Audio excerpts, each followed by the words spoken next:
করেছেন। বাংলাদেশ অনেক ক্ষেত্রেই রাষ্ট্র অনেক জায়গায় কাজ করতে পারে নাই, ব্যর্থ হয়েছে, কিন্তু ঠিক জায়গাটাতে ঢাকা বিশ্ববিদ্যালয় পথ দেখিয়েছে।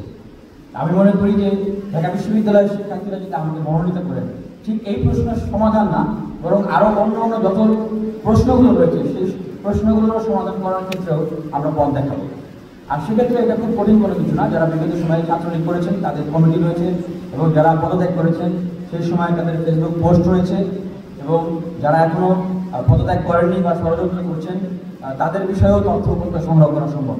আর এই বিষয়টা আমি এজন্যই বলেছি কারণ এটা একটা অভ্যুত্থান পরবর্তী সময়ে বাংলাদেশের প্রধানতম সমস্যা। আর অভ্যুত্থান যেহেতু ঢাকা বিশ্ববিদ্যালয় থেকে হয়েছিল, অভ্যুত্থানের সূচনা হয়েছিল, মাদকের ছিল ঢাকা বিশ্ববিদ্যালয়ে, আমরা যদি এই বিষয়টা সেটেলমেন্ট করতে পারি, আমার মনে হয় পুরো বাংলাদেশেও এই জিনিসটা এখান থেকে সেটেলমেন্ট করতে হবে। পাশাপাশি যেহেতু আমার সময় আছে, আমি সেই প্রশ্নের উত্তর দিতে চাই আরেকটা, যে আমরা আসলে কিভাবে আমাদের ইশতেহারগুলো বাস্তবায়ন করবো, এটা আসলে সম্ভব কিনা।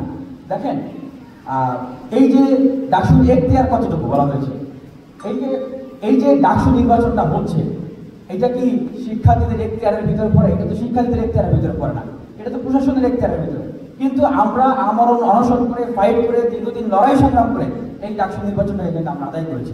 সেই জায়গা থেকে বলতে চাই যে এই ডাকসু নির্বাচিত মনোনীত যারা হয়ে থাকেন তাদের যে সামাজিক গ্রহণযোগ্যতা, বিশ্ববিদ্যালয়ে তাদের যে গ্রহণযোগ্যতা, সেই জায়গা থেকে তাদের যে প্রেশার ক্রিয়েট করার একটা জায়গা আছে, সেটাকে যদি আমরা ধারণ করতে পারি তাহলে আমরা বিশ্ববিদ্যালয়ের শিক্ষার্থীদের জন্য অনেক কিছু করতে পারবো। জি, ধন্যবাদ।